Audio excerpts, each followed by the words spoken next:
our next speaker is Kurt Shmon, and he is the president of Imperial Seed, which is a forage, turf, and cover crop seed company.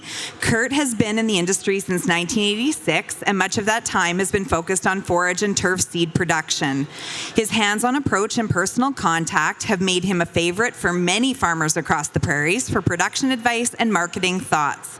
He enjoys sharing as much knowledge as possible and loves promoting the industry and starting each day with a smile. So, welcome, Kurt. Thank you. Thank you. Oh, okay, perfect. And there's water there if you need it. Yeah, we'll need it soon. Good afternoon, everybody. I don't know if there's many Twitter followers here, but I am fairly active on Twitter, and as they mentioned in my bio, I do like to start the day with a smile. So we're going to talk about a little bit of a joke here.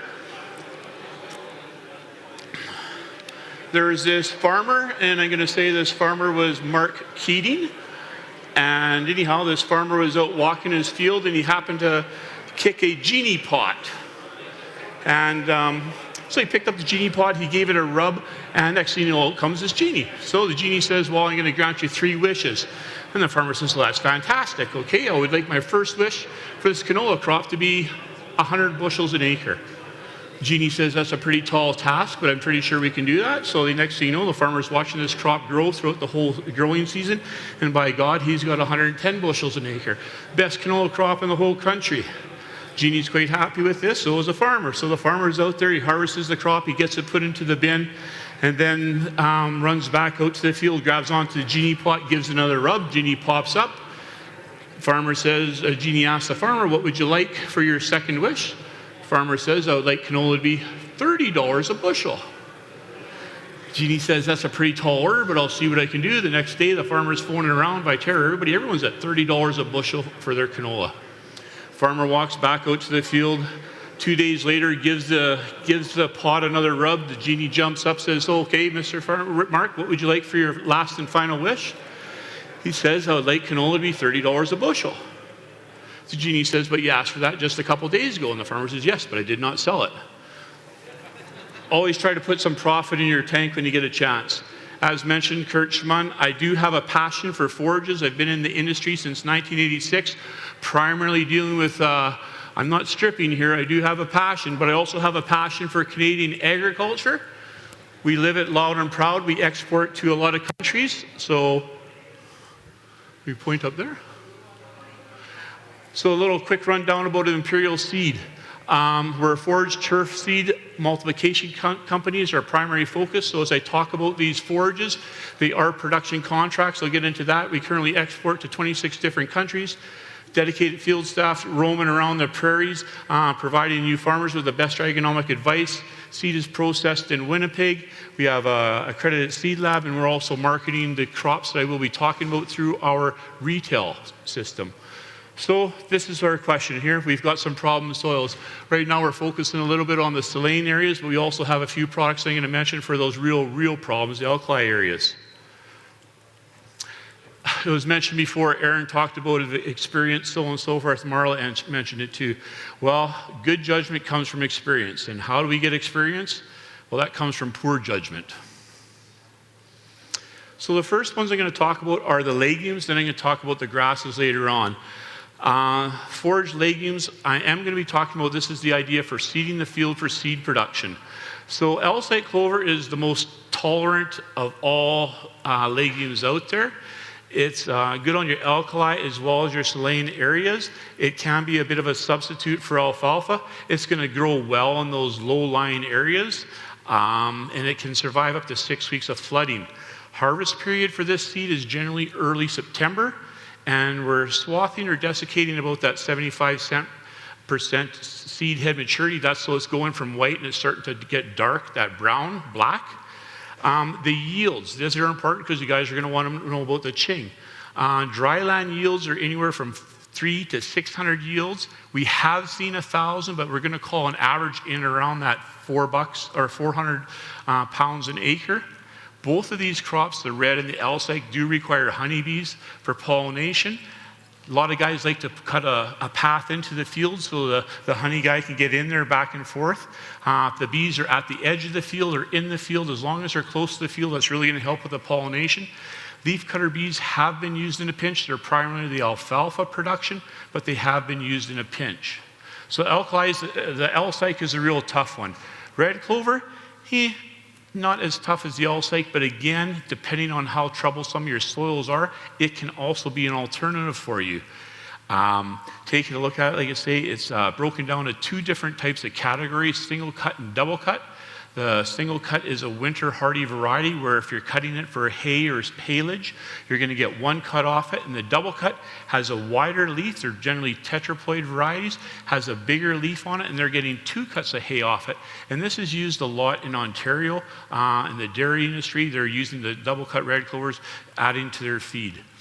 Harvest is later on the red clover. We're into the area of September, October. And again, swathing or desiccating can happen, but again, we're looking for that 75% maturity where those red flowers are now turning black or brown on us.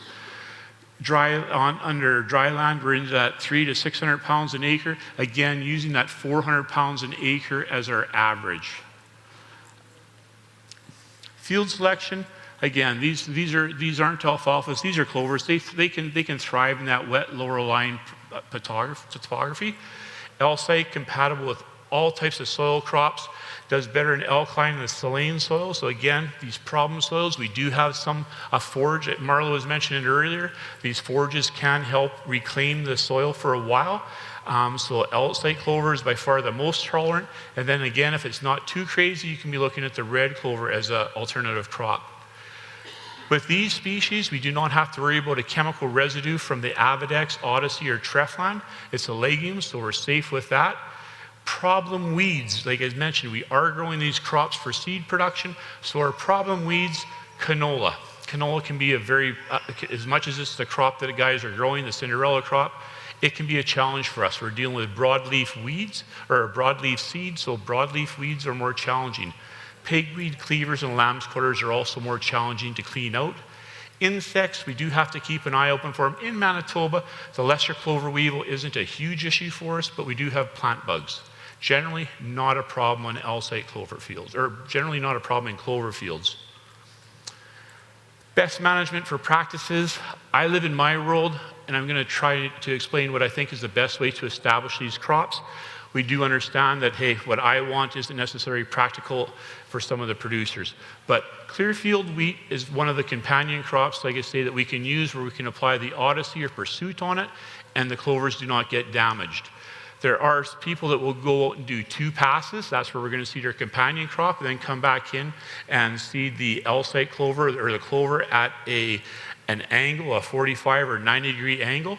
The reason they're doing that is because I do not want you to chase the moisture. I want my clover seeded about a ½ inch deep.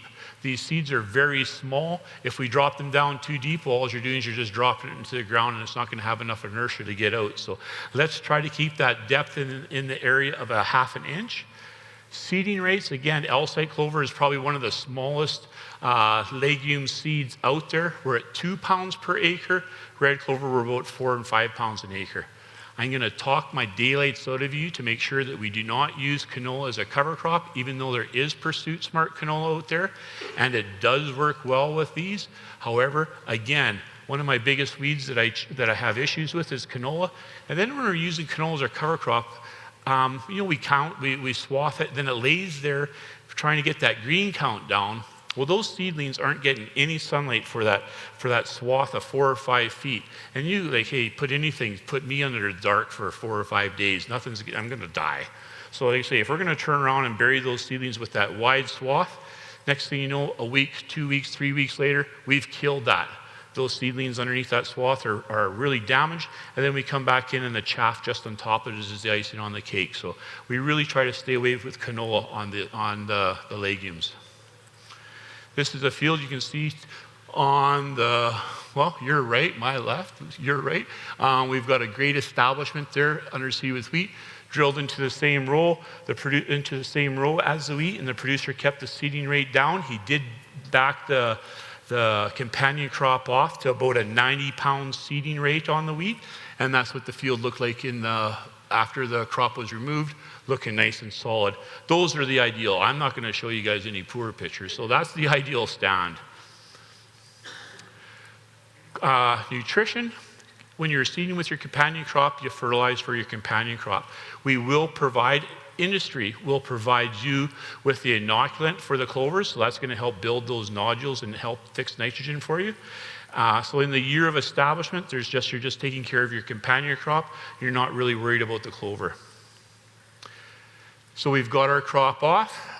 We've harvested our crop. We've baled up any residue that may be a little excessive if you want. A light harrowing might be required just to move some of that chaff around and some of the straw.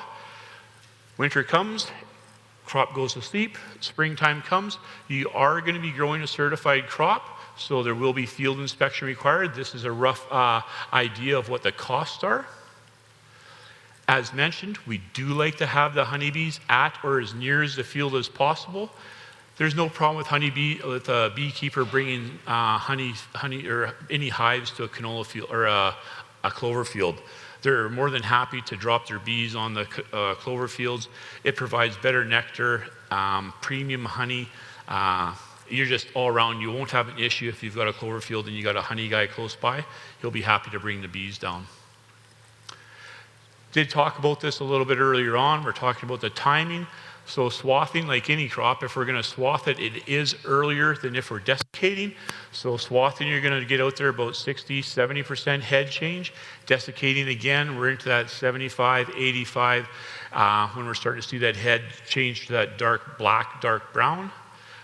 L-site clover is earlier, as mentioned. We're into the August, September. And red clover is September, October. Some guys won't desiccate the red. They'll sit there and pray Mother Nature is going to bring me my -7 to kill that crop off. However, sometimes Mother Nature gives us the -2, -3, and just does more damage than we have to. Then we actually have to wait for the plant to recover from the frost, and then we whack it with the Reglone. We are going in with heavy rates of Reglone on these crops. You're in around a liter 0.2. There's quite a bit of foliage growth, and down in the canopy, there's a lot of growth and wetness that we just got to start drying down. So we do go with a higher rate of Reglone. Combining, generally, both scenarios, you're looking 6 to 10 days after swathing or desiccation. Allow that crop to dry down and put it through the combine. Nothing crazy about combine settings. They're out there. Clover is a tougher one to thresh. It is down in the flower of the seed, so we're basically tightening everything up. You hear it tick, you back it off a half a turn. Like I say, things are set up fairly tight. You might have to add some filler bars, but again, we don't need any special equipment to work with any of the crops that I'm talking about today. Generally, it goes into the bin dry with desiccation in the time of year, but if it does need any type of aeration, some guys will turn around on a full floor aeration bin. They might put a little bit of wheat down just to help the seeds from falling through the floor. That sort of gives it a layer where the clovers can sit on top. Some guys do that. It fits into your aeration bins, your rockets. You just got to make sure you have enough seed. If you are putting it into a rocket or any type of aeration, we always recommend put it in there for a week or two, then make sure we're rotating it just to reduce any chances of spoilage. Conclusion, clovers, awesome. We're going to tie up your growing season for 2 years. We seeded this year. We're harvesting it in 2025. Organic matter, it adds great organic matter to the soil, using up that moisture to help get that salinity issue back down to where it needs to be.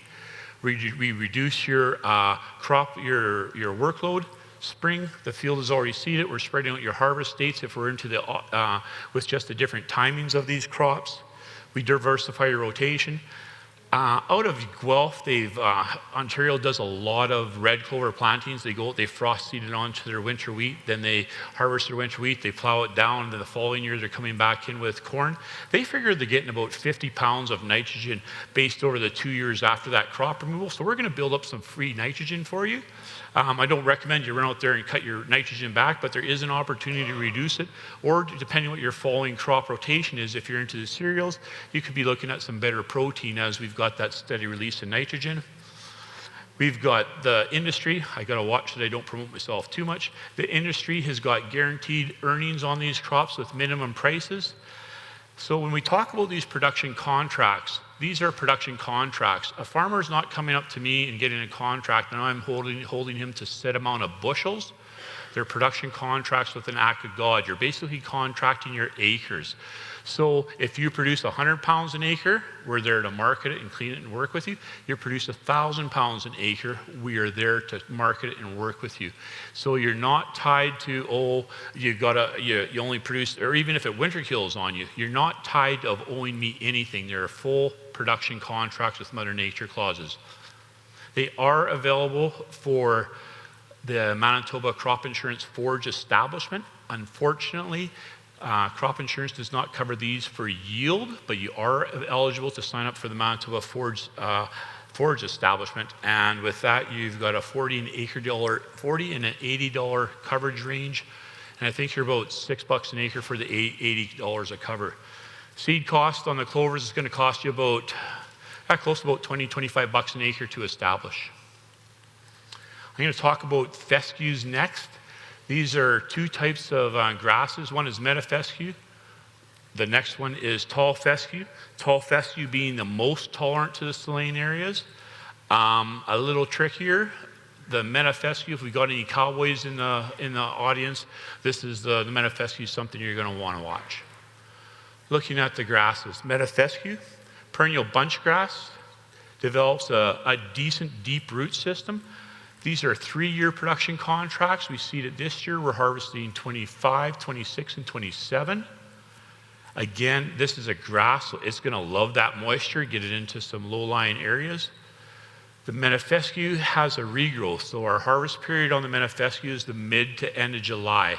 When we get looking at the crop in early September, we generally, if Mother Nature is going to rain for us, we generally end up with about a foot and a half of growth. That we want to either have grazed or we want to have it removed from the field as haylage to open up the crown so that crown can get some sunlight. And then when the plant breaks dormancy in the springtime, it doesn't have all that dead material on it. So we can either graze it or we can take it off as hay. There's no endophytes in the meadow fescue, so this is a forage species. So we're good to rock and roll with that with cattle. The byproduct from behind the combine is a decent feed, and we've had proteins anywhere from I think probably in the area of 16 would be the highest, but I'd probably call a 10, 12 protein pretty average on it. Dryland yields were anywhere from 300 to 700 pounds per acre, and a good year-over-year average is probably in that 400 pounds. Irrigation, we do work with this under irrigation, some in Manitoba, some in Alberta, and it does crank quite well. You know, obviously, Mother Nature, you're not relying on her for the water, so our yields have increased with highs of 1,200 pounds with a safe average in that 900 pounds. It's got pretty low inputs for a crop. We're looking in that area of, we'll get into it.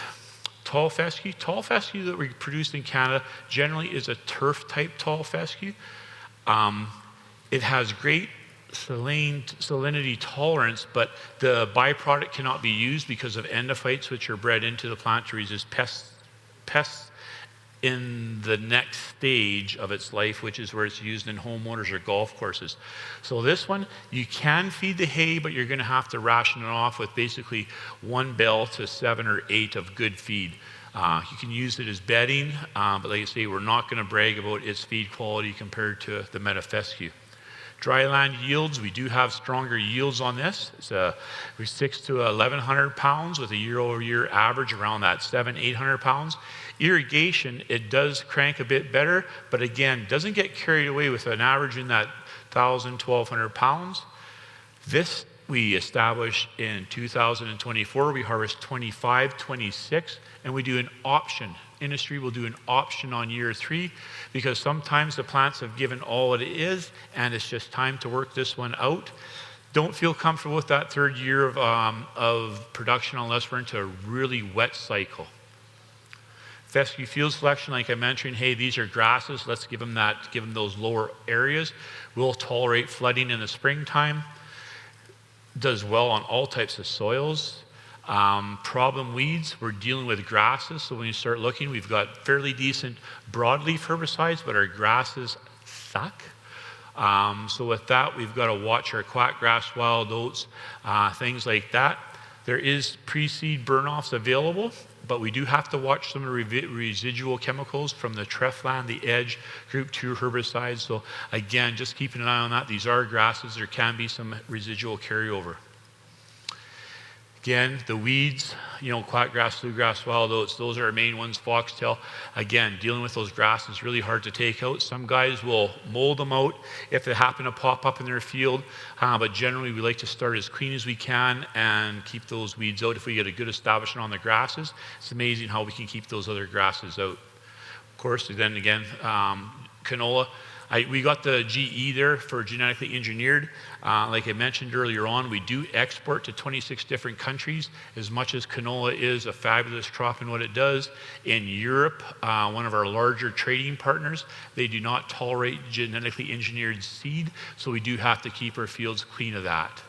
Aphids, they can be an issue when we're looking at our insects. They can suck the seed out. They're piercing, they're sucking on it, so they can reduce seed quality.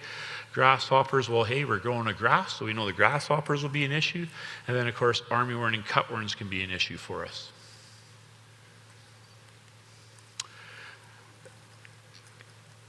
Establishment, when choosing a cereal, looking for something that's not going to lodge. We all know if our crop's going to lodge, it's going to lay down on us. We're going to have nothing underneath there. We will sometimes reduce fertilizer rates to prevent that lodging. One thing we want to make sure that we are cutting our companion crop seeding rate back by about 1/3. So again, wheat at 80, 90 pounds an acre is pretty good. Flax is our least competitive crop out there, so we really do enjoy it as a companion crop for these grasses. Fescue, the tall fescue, we have seen some situations where dirt seeding without a companion crop offers a very strong establishment and a very strong first year of production. There's information out of the Brooks Diversification Center that seeding it without a companion crop can really crank out that first year of production. Like I say, in my world, that's where I live, but I also understand that, hey, to take a field out and to go with no income off it, that can be a bit of a challenge. Cutting your companion crop as silage, that's by far the best option. Removing that crop in July, bang, our seedlings are there. They've got opportunity to establish with no competition. Again, I'll talk you guys out of canola. Barley can be used, however, it can be very competitive, so we're a little more selective on that. Best practices, again, we're cutting that seeding rate back.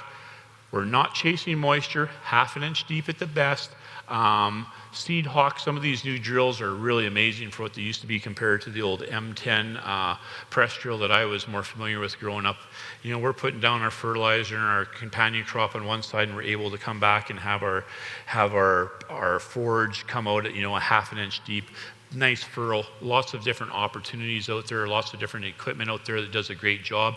But again, all of my seeds I deal with, we want it in that 1/2 inch area. The idea of broadcasting, well, we've all been out there and we've broadcasted canola and mucked it in and stuff. That's the last resort, trying to establish it, seed to soil contact, getting that plant in the right spot is perfect. Seeding rate, metafescue, you're 4 to 5 pounds an acre. Tall fescue, you're at about 8 pounds an acre. So again, seed cost, metafescue is going to probably put you in the area around $25 an acre. Tall fescue, $25 to $30 an acre. Again, talk about that Manitoba crop insurance. If you're going to seed any forage, it doesn't matter if it's these or for a forage, get a hold of crop insurance before the end of March. Make sure you're signing up so you can at least, if stuff goes south, you can at least make sure that you've got your costs covered. Again, no special equipment required. All these grasses flow through the machines. If you're using air seeders, you may have to change your roller. You wouldn't have to do it on the chaffy grasses, the Alsike, you might have to. We store all these seeds harvested in hopper bins, so they flow out of hopper bins. Talking about the different ways of establishing, as you can see here, we're on the side of the row. Here, the producer has actually cut off this, established with a press drill or a drill where the producer can shut that one seeding row off. You've got your companion crop with the fescue right between it. We've got the checkerboard pattern going on here, seated at a 45-degree angle. and then a fall seeding. Fall seeding in August with no companion crop. Not my favorite by no means, because Mother Nature decides not to rain. We just got seeds sitting in the powder. Can be a last resort. More happens in the perennial ryegrass species than any of these, but it can be done as a last resort. Not recommended. Like I say, Mother Nature decides not to rain. Well, we've got nothing. So we've got our crop in the ground, everything is growing, we've harvested our crop. Now we want to take a look at the residual. So we're going to remove that, we're going to remove the straw, give it a light harrowing. I'm good yet? 2 minutes, it's going to be real quick, okay. So we're going to get our crop off, we're going to give it a light harrowing to move the chaff piles around, let that grass grow. You will be, as mentioned, you will be growing a certified crop, talked about that before. Fertilizer requirements. Tall fescue requires a little more fertilizer than the metafescue. So for tall, we're going to target that area in and around 120, 130 pounds of actual. So I'm coming out that the fall of establishment with 80 pounds of N, 40 pounds of FOS. You can throw down a cereal blend. Then we're going to top that up each year. We're going to add another 15 or 20 pounds. So we're going to get in looking for that total around 120 pounds of nitrogen. Fescue timing, it's early. We're in middle of August. You'll notice the seed tips change. They're going to turn to that brown. Swath, again, we've all dealt with swathing in direction of prevailing winds. Stubble height, moisture at the time of swathing is in around 45%. 10 days after swathing, it's good to go. Get the seed in the tank. It can be stored roughly in the area of 15% moisture, aired down nicely. Lots of combine setting. So we've got our crop harvested. Now, before we take care of our crop, just a quick second. That is my therapy. You guys hear a lot about mental health, mental wellness. I don't care what it is, and you've heard it lots today, you're going to hear it lots, so I always throw this out. Do what it takes. If it's hard water fishing, if it's snowmobiling, if it's going on a cruise with mom, whatever it is, we're under stress that we never thought we'd be under. Interest rates are crazy. We've got crazy things going on in the world. It's not what it was 5 years ago. So please take care of yourselves mentally. If we can't take care of ourselves mentally and give ourselves that break, we're good to nobody. So please take time to just take a bit of time and enjoy what you do. Give yourself that break. Bikes, snowmobiles work really good, because if you start thinking about work, well, you're going to crash. Now we've taken care of ourselves, now we're going to take care of the crop. Can be stored, cooled off, no problem. When we're harvesting these in August, September, obviously there's a lot of heat, so we will like to air it down so we don't have any sweating. So generally, guys are throwing these on full floors. Fill your bin 3/4 full, put the fan on. It doesn't take much to aerate these bins. The seed, then it's into hopper bottoms. Both of these crops do move off your farm early. They're harvested early. We bring them into our plant. They're the first crops we're doing. So you're harvesting in August. We're bringing it into our plant in August. Post-harvest, bale it up. We talked about the residual. We got to make sure that we move that big growth so that we can get the sunlight down to the crown. Fall fertilizer and taking care of any weeds. Wrapping it up. Markets are strong on both species I spoke about, the clovers and the grasses. The grasses offer early movement.